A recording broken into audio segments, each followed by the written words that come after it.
So if you mess up your daily bias or you're not sure how to start a session, I can teach you the 3-step model I use every single day to perfect my daily bias. The whole system comes down to knowing where to trade from, what to look for, and why you are looking for it. So the first thing we need to understand where we are in terms of market structure. So this is the S&P 500 or the ES futures, right? 15-minute chart.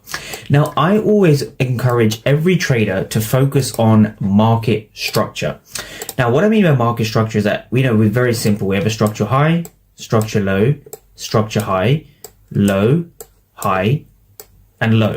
And so by having market structure well defined, it gives you the vehicle to the market. So I call this the domino effect. Now, the reason I call this the domino effect is because we have a structural high and low down here. This is the dealing range. So market structure leads nicely onto dealing range. And so the dealing range is simply the most recent high down to the most recent low, right? Recent high down to the most recent low. Now, once you have this established, after this, we understand anything above the 50% level here. So this is the 50%. It is the midpoint of this high and this low, the most recent structural high and the most recent structural low. So anything above that becomes a premium.